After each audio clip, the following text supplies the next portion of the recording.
മോഷ്ടിക്കാനുള്ള ഒരു കൂട്ടം തസ്കര സംഘത്തിന്റെ ശ്രമങ്ങളെ ചെറുക്കുന്നതും പ്രതിരോധിക്കുന്നതും അത്തരം മോഷണ സാധ്യതയെപ്പറ്റി ബോധവൽക്കരണം നടത്തുന്നതുമൊക്കെ ഏതെങ്കിലും ഒരു നാട്ടിൽ കുറ്റകരമായി മാറുന്നുണ്ട് എങ്കിൽ ആ നാട് തീർച്ചയായിട്ടും ഒരു ചോരളമായിരിക്കണം.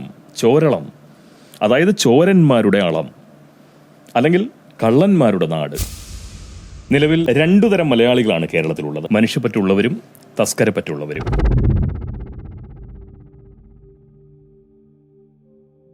വയനാട്ടിൽ വലിയൊരു ദുരന്തം നടന്നു. അവിടെ 100 കണക്കിന് മനുഷ്യർക്ക് ജീവനഷ്ടം സംഭവിച്ചു. ജീവിത നഷ്ടം സംഭവിച്ച ആയിരക്കണക്കിന് ആളുകൾ ജീവൻ മാത്രം അവശേഷിക്കുന്ന ശരീരവുമായി ദുരിതാശ്വാസ ക്യാമ്പുകളിൽ കഴിയുന്നു. അവർക്കിപ്പോൾ വേണ്ടത് ആശ്രയമാണ്.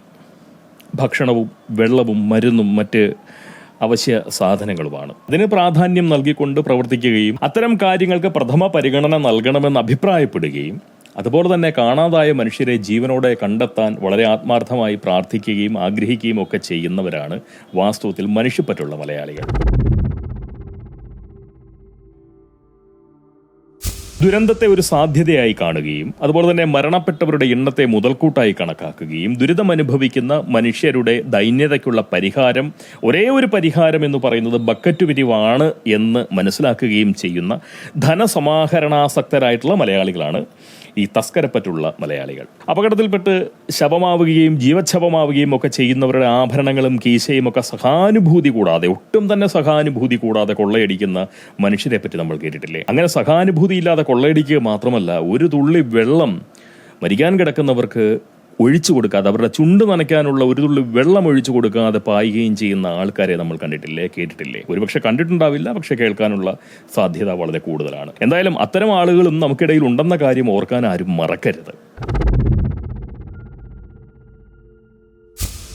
തൻ്റെ സഹജീവികൾ പറ്റിക്കപ്പെടരുതെന്ന് ഒരാൾ ആഗ്രഹിക്കുന്നത് കുറ്റമാണോ? മുൻ അനുഭവങ്ങളിൽ നിന്ന് പാഠം പഠിക്കുകയും സ്വന്തം തിരിച്ചറിവുകൾ സമൂഹവുമായി പങ്കുവയ്ക്കുകയും ചെയ്യുന്നത് ശിക്ഷാർഹമായിട്ടുള്ള പാതകമാണോ? മറുനാടൻ മലയാളി എന്ന മാധ്യമ സ്ഥാപനത്തിന്റെ ഉടമയും അതുപോലെ തന്നെ മുതിർന്ന മാധ്യമ പ്രവർത്തകനുമായിട്ടുള്ള ശ്രീ ഷാജൻ സ്കറിയക്കുണ്ടായിട്ടുള്ള അനുഭവം, ഇന്നുണ്ടായിട്ടുള്ള അനുഭവം അങ്ങനെ ഒരു സംശയം പോങ്ങലിൽ ഉണ്ടാക്കി. അദ്ദേഹത്തിനെതിരെ കുറ്റം ചാർത്തി അധികാരികൾ സ്വമേധയാ കേസെടുക്കുകയാണ് ഉണ്ടായിട്ടുള്ളത്. വിജയൻ സർക്കാരിന്റെ ഔദ്യോഗിക വേട്ടമൃഗമായി കഴിഞ്ഞ കുറച്ച് കാലമായി സേവനമനുഷ്ഠിച്ചു വരുന്ന ഒരാളാണല്ലോ ശ്രീമാൻ ഷാജൻ സ്കറിയ. ഇപ്പോൾ ചാർത്തിയിരിക്കുന്ന ഈ ഒടുക്കത്തെ കുറ്റം എന്ന് പറയുന്നത് മുഖ്യമന്ത്രിയുടെ ദുരിതാശ്വാസ നിധിക്കെതിരായി അദ്ദേഹം നിലപാട് കൈക്കൊണ്ടു എന്നതാണ്. ഇലോൺ മസ്കിന്റെ എക്സിലൂടെ സമാനമായ നിലയിൽ അഭിപ്രായം പറഞ്ഞിട്ടുള്ള ഒരു കോഴിക്കോടൻ 2.0 എന്നു പേരുള്ള വ്യക്തിക്കെതിരെയും കേസെടുത്തു എന്നാണ് കേൾക്കുന്നത്. അങ്ങനെ നോക്കുമ്പോൾ സത്യം പറഞ്ഞാൽ സഖ്യപർവ്വതം കടന്നപ്പോഴേക്കും നമ്മുടെ ന്യായ സംഹിത അന്യായ സംഹിതയായി, അല്ലെങ്കിൽ ഫാസിസ സംഹിതയായി മാറി എന്ന് വേണം മനസ്സിലാക്കാൻ. പ്രളയം നിർമ്മിക്കപ്പെട്ടപ്പോഴും അതുപോലെ തന്നെ ചൈനാപ്പനി പിടിപെട്ടപ്പോഴും മുഖ്യമന്ത്രിയുടെ ദുരിതാശ്വാസ നിധിയിലേക്ക് വളരെ ഉദാരമായി സംഭാവന നൽകാൻ മത്സരിച്ച ഒരു ജനസമൂഹമാണ് മലയാളികൾ. അങ്ങനെ സംഭാവന നൽകിയവരിൽ ഇപ്പോൾ വയനാടൻ ദുരന്തത്തിൽ മരണപ്പെട്ട മനുഷ്യർ പോലും കണ്ടേക്കാം. എന്നാൽ മുഖ്യമന്ത്രിയുടെ ദുരിതാശ്വാസ നിധിയുമായി ബന്ധപ്പെട്ട് നടന്ന തട്ടിപ്പ് വാർത്തകൾ ധാരാളമായി മലയാളക്കര കേട്ടു. അങ്ങനെ കേൾക്കാനുള്ള ഒരു ദൗർഭാഗ്യം മലയാളികൾക്കുണ്ടായി. CPMന്റെ പല പ്രാദേശിക നേതാക്കളും ഇത്തരം തട്ടിപ്പുമായി ബന്ധപ്പെട്ടുകൊണ്ട് കേസിലകപ്പെട്ടത് നമ്മൾ കാണുകയും ചെയ്തു. അത്തരം വാർത്തകളും നമ്മൾ കണ്ടു. അതും ദൗർഭാഗ്യം. 2 ലക്ഷം രൂപ ദുരിതാശ്വാസ നിധിയിലേക്ക് സംഭാവന ചെയ്ത ബീഡി തൊഴിലാളിയും സ്വാഭാവികമായും പാർട്ടിക്കാരനുമായിട്ടുള്ള ജനാർദ്ദനൻ ചേട്ടൻ സഖാവിന്റെ കണ്ണീരും നമ്മുടെ ഓർമ്മയിൽ തെളിഞ്ഞതാണ്. ഈ മുഖ്യമന്ത്രി എന്റെ ദുരിതാശ്വാസ നിധി എന്ന നിധിയിൽ പൊട്ടിയ ഉരുൾ പ്രഭവ കേന്ദ്രത്തിൽ നിന്നും പുറപ്പെട്ടതിന്റെ പിന്നാലെ സെക്കൻഡിന്റെ ഏതാണ്ട് 100-1 അംശത്തിനാണ് മലയാളിക്ക് നേരെ ചുമന്ന ബക്കറ്റ് നീണ്ടത്. യാതൊരു വകതിരിവും കൂടാതെ, ഉളുപ്പില്ലാതെ നമ്മുടെ മുഖ്യമന്ത്രി പത്രസമ്മേളനം നടത്തി പണം ഇരക്കുകയും ചെയ്തു. ഇതൊക്കെ പറയരുതെന്നാണ് അല്ലേ? ഇതൊക്കെ പറഞ്ഞു കഴിഞ്ഞാൽ അതൊക്കെ കുറ്റമാണ്, തെറ്റാണ്, വിമർശനാതീതനാണ് നമ്മളുടെ മുഖ്യമന്ത്രി എന്നുള്ള ഒരു ചിന്ത പോകാനില്ലാത്തത് കൊണ്ടും ഇനി അങ്ങനെ ഒന്ന് വിമർശിച്ചു എന്നുള്ളതിന്റെ പേരിൽ എന്തെങ്കിലും തരത്തിലുള്ള ഉപദ്രവങ്ങൾ ഉണ്ടാവുകയാണെന്നുണ്ടെങ്കിൽ തൽക്കാലം അതങ്ങ് സഹിക്കാം, മറ്റു നിവൃത്തിയില്ലല്ലോ എന്നുള്ളത് കൊണ്ടും പറയാതിരിക്കാൻ പറ്റാത്തത് കൊണ്ട് പറഞ്ഞു പോകുന്നതാണ്. അടിമം ബുദ്ധിയില്ലാത്തവരും സാമാന്യ ബോധമുള്ളവരുമായിട്ടുള്ള മലയാളികൾ അധികാരികളുടെ, അല്ലെങ്കിൽ അധികാരി എന്നല്ല, ആരുടേതായാലും അത് പ്രസ്ഥാനത്തിന്റെയോ സംഘടനയുടെയോ എന്തിന്റെയോ ആയിക്കോട്ടെ, ഏത് വ്യക്തിയുടെയും ആയിക്കോട്ടെ, ആരുടേതായാലും ഇത്തരം ധനസമാഹരണാർത്ഥി കാണുമ്പോൾ സ്വാഭാവികമായും ആ പഴയ തട്ടിപ്പ് വാർത്തകൾ ഓർക്കും. ജനാർദ്ദനൻ ചേട്ടന്റെ കരച്ചിൽ ഓർമ്മയിൽ തെളിയും. ആടിനെ വിറ്റും കുടുക്ക പൊട്ടിച്ചും പണം കൊടുത്ത മനുഷ്യരുടെ നന്മയെക്കുറിച്ച്, ഒരുപക്ഷെ ആ നന്മ പിൽക്കാലത്ത് പിന്നീട് വിഡ്ഢിത്തം പോലുമായി മാറിയിട്ടുള്ള ആ നന്മയെക്കുറിച്ച് നമ്മളൊക്കെ ചിന്തിക്കുകയും ചെയ്തു. ആരായാലും ചിന്തിച്ചു പോകും. സ്വാഭാവികമായും ധർമ്മബുദ്ധിയുള്ള മാധ്യമ പ്രവർത്തകർ ഇതൊക്കെ വാർത്തയും വർത്തമാനവും ഒക്കെ ആക്കാതെയും ഇരിക്കില്ല. അതവരുടെ തൊഴിലാണ്, അല്ലെങ്കിൽ അവരുടെ ധർമ്മമാണ്, കർമ്മമാണ്. അത് ചെയ്യേണ്ടതല്ലേ? ഈ ഷാജൻ സ്കറിയക്കെതിരെ കേസെടുക്കുമ്പോൾ കിറ്റക്സ് മുതലാളിയായിട്ടുള്ള സാബു എം ജേക്കബും ഒരു FIR അർഹിക്കുന്നുണ്ടെന്നുള്ള പക്ഷമാണ് പോകാനുള്ളത്. ഒരുപക്ഷേ ഷാജൻ സ്കറിയേക്കാൾ രൂക്ഷമായി ഈ ദുരിതാശ്വാസ നിധിക്കെതിരെ പ്രതികരിച്ചത് സാബു ജേക്കബ് ആണെന്നാണ് പോങ്ങന്റെ ഒരു മനസ്സിലാക്കൽ. മുഖ്യമന്ത്രിയുടെ ദുരിതാശ്വാസത്തിലേക്കല്ല പിരിക്കേണ്ടത്. ആ ഫണ്ട് നേരായിട്ടുള്ള വഴി എന്ന് പറയുന്നത് നമ്മൾ ഈ പറയുന്ന സംസ്ഥാന ഡിസാസ്റ്റർ റെസ്പോൺസ് ഫണ്ടിലേക്കാണ് കൊണ്ടുവരേണ്ടത്. അങ്ങനെ കൊണ്ടുവന്നു കഴിഞ്ഞാൽ അതിൽ എന്ത് അഴിമതി നടത്തിയാലും അത് കണ്ടുപിടിക്കാൻ സാധിക്കും. കാരണം ഏജീസിന്റെ ഓഡിറ്റിന് വിധേയമാണത്. അപ്പൊ അതിനെ മറികടക്കാനായിട്ടാണ് ഈ മുഖ്യമന്ത്രിയുടെ ദുരിതാശ്വാസം എന്ന് പറഞ്ഞു കഴിഞ്ഞാൽ അത് ഓഡിറ്റിന് വിധേയമല്ല. അങ്ങേർക്ക് ഇഷ്ടമുള്ള ആളുകൾക്ക് എടുത്തു കൊടുക്കാം, ഏത് രീതിയിൽ വേണമെങ്കിലും ദുർവിനിയോഗം ചെയ്യാം, ആർക്കും അതിനെ ചോദ്യം ചെയ്യാൻ സാധിക്കില്ല. അദ്ദേഹത്തിനെതിരെ കേസെടുത്താലും ഇല്ലെങ്കിലും ഒരു കാര്യം സത്യമാണ്, ഷാജൻ സ്കറിയക്കെതിരെ കേസെടുത്തതിനെ വിവരക്കേടായി അല്ലെങ്കിൽ വിഡ്ഢിത്തമായി നമുക്ക് കാണാൻ പറ്റില്ല. കാരണം ഫാസിസം ഒരിക്കലും വിവരക്കേടല്ല, വിഡ്ഢിത്തമല്ല. ഈ നീക്കമാണ് ഫാസിസം. ഇതാണ് ഫാസിസം. ഫാസിസത്തിനെതിരെ മോങ്ങാൻ മുട്ടുമ്പോൾ ഉണർന്ന് അങ്ങോട്ട് മൂരിയൊക്കെ നിവർത്തി സഖ്യപർവ്വതത്തിന് മുകളിലൂടെ വടക്കോട്ട് എത്തി നോക്കുന്ന ഇവിടുത്തെ സാംസ്കാരിക നായകൾ അതൊന്ന് മനസ്സിലാക്കിയാൽ കൊള്ളാമെന്നൊരു അഭിപ്രായം പോകാനുണ്ട്.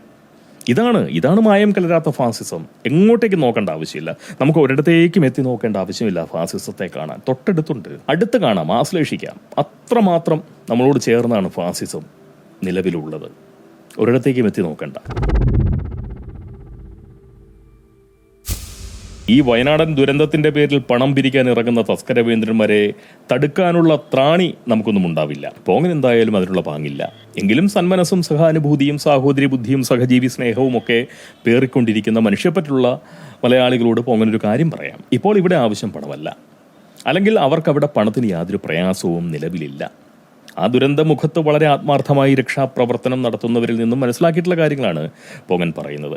അതല്ലെങ്കിൽ തന്നെ സാമാന്യ ബോധത്തോടെ ആലോചിച്ചാൽ തന്നെ നമുക്കറിയാൻ പറ്റില്ലേ, അവിടെ ഇപ്പോൾ പണമല്ല ആവശ്യം. സന്മനസ്സുള്ള, സഹാനുഭൂതിയുള്ള, മനുഷ്യപ്പറ്റുള്ള, സഹജീവി സ്നേഹമുള്ള മനുഷ്യർക്ക് തീർച്ചയായിട്ടും അവിടെ ഒരുപാട് കാര്യങ്ങൾ പണത്തിനപ്പുറം, പണത്തിന് ചെയ്യാൻ കഴിയാത്തതായ ഒരുപാട് കാര്യങ്ങൾ ചെയ്യാനുണ്ട്. പണത്തിന് യാതൊരു പ്രസക്തിയും ഇല്ലാത്ത ഒരു സമയത്തിലൂടെയാണ് ആ ദുരന്തമുഖം ഇപ്പോൾ കടന്നു പോകുന്നത്. ധനമോ ദാനമോ അല്ല, അധ്വാനവും ആശ്വാസവും ആശ്രയവുമാണ് ഇപ്പോൾ അവിടെ ആവശ്യമായിട്ട് വരുന്നത്. ആഹാരവും വെള്ളവും മരുന്നും വസ്ത്രങ്ങളും അതുപോലെ തന്നെ സ്ത്രീകൾക്ക് ആവശ്യമായിട്ടുള്ള അടിസ്ഥാന വസ്തുക്കളുമൊക്കെയാണ് ഇപ്പോൾ അവിടെ അത്യാവശ്യമായി വരുന്നത്. അതെല്ലാം സജ്ജനങ്ങൾ അവിടെ എത്തിക്കുന്നുണ്ട് എന്നുള്ളതാണ് മനസ്സിലാക്കാൻ കഴിഞ്ഞിട്ടുള്ളത്. അവിടെ ഇപ്പോൾ പണത്തിന് ആവശ്യമില്ല, ഉള്ളതൊക്കെ എല്ലാവരും സഹായിച്ച് അവിടെ ലഭിക്കുന്നുണ്ട്. ധനത്തിന് ചെയ്യാനുള്ള കാര്യങ്ങൾ പിന്നാലെ വരും. അത് വേണ്ട നേരത്ത് ആവശ്യക്കാർക്ക് ഉപകാരപ്പെടുന്ന നിലയിൽ അത് നൽകാനുള്ള ശ്രദ്ധയും ബുദ്ധിയുമാണ് സന്മനസ്സുള്ള മനുഷ്യർ കാണിക്കേണ്ടത്. നമ്മുടെ നന്മയെയും സന്മനസ്സിനെയും സഹജീവി സ്നേഹത്തെയും സഹകരണ ബുദ്ധിയെയും ഒന്നും ചൂഷണം ചെയ്യാൻ ആരെയും അനുവദിക്കില്ലെന്ന് ഒരാൾ തീരുമാനിക്കുന്നതും, അല്ലെങ്കിൽ അങ്ങനെ അനുവദിക്കരുതെന്ന് മറ്റൊരാൾ ഒരു കൂട്ടം ആളുകളെ, തൻ്റെ സഹജീവികളെ ഉപദേശിക്കുന്നതും അല്ലെങ്കിൽ ഓർമ്മപ്പെടുത്തുന്നതുമൊക്കെ എങ്ങനെയാണ് കുറ്റകരമായിട്ടുള്ള സംഗതികളാവുന്നത്, അല്ലെങ്കിൽ കുറ്റകരമായിട്ടുള്ള ഒരു സംഗതിയാവുന്നത്. മോഷ്ടിക്കാനുള്ള ഒരു കൂട്ടം തസ്കര സംഘത്തിൻ്റെ ശ്രമങ്ങളെ ചെറുക്കുന്നതും പ്രതിരോധിക്കുന്നതും അത്തരം മോഷണ സാധ്യതയെപ്പറ്റി ബോധവൽക്കരണം നടത്തുന്നതുമൊക്കെ ഏതെങ്കിലും ഒരു നാട്ടിൽ കുറ്റകരമായി മാറുന്നുണ്ട് എങ്കിൽ ആ നാട് തീർച്ചയായിട്ടും ഒരു ചോരളമായിരിക്കണം. ചോരളം, അതായത് ചോരന്മാരുടെ അളം, അല്ലെങ്കിൽ കള്ളന്മാരുടെ നാട് അതാവണം. അതുകൊണ്ട് തന്നെ അത്തരം നീക്കങ്ങൾക്കെതിരെ ഇവിടെ കേസെടുക്കുന്നത് തീർച്ചയായും കേരളത്തിന് അപമാനകരമായിട്ടുള്ള സംഗതിയാണെന്നേ. കേരളം നിലവിൽ ഒരു ചോരളം ആയിട്ടുണ്ട് എങ്കിൽ അത് ഇന്നാട്ടിലെ സകല പ്രജകളെയും അറിയിക്കാനുള്ള ബാധ്യത ഈ ചോരള സംസ്ഥാനത്തിനുണ്ട്. ഷാജൻ സ്കറിയയും സാബു എം ജേക്കബും അതുപോലെ തന്നെ അഡ്വക്കേറ്റ് ജയശങ്കറും അങ്ങനെയുള്ള ശ്രീമാന്മാർ മാത്രമല്ല, പോങ്ങനെ പോലുള്ള അത്രയൊന്നും സാംസ്കാരിക സ്ത്രീത്വം ഇല്ലാത്ത ആളുകളും തീർച്ചയായിട്ടും അതൊക്കെ ഒന്ന് അറിയണം. അറിഞ്ഞെങ്കിൽ അതനുസരിച്ച് ആവശ്യാനുസരണം നാവടക്കാമല്ലോ. ഏത്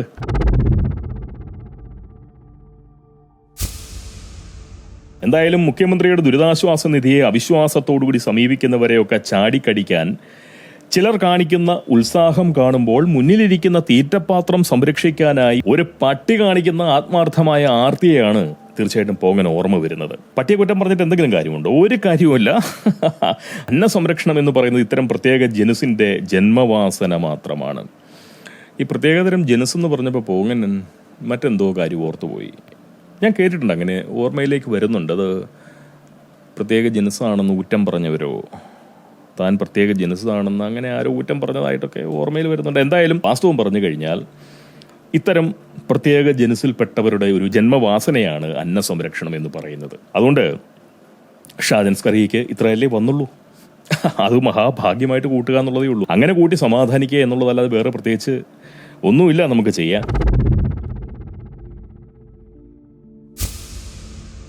കാര്യം പോങ്ങൻ ഇങ്ങനെയൊക്കെ പലതും പറഞ്ഞുവെങ്കിൽ പോലും അധികാരികൾ ചിലപ്പോൾ തെറ്റിദ്ധരിക്കാനുള്ള ഒരു സാധ്യതയുണ്ട് എന്നും മനസ്സിലാക്കിയത് കൊണ്ട് പോങ്ങൻ വളരെ എളിമയോടുകൂടി ചില കാര്യങ്ങൾ അധികാരികളോട് മാത്രമായി പറഞ്ഞിട്ട് ഈ സംസാരം അവസാനിപ്പിക്കാമെന്നാണ് വിചാരിക്കുന്നത്. അതായത്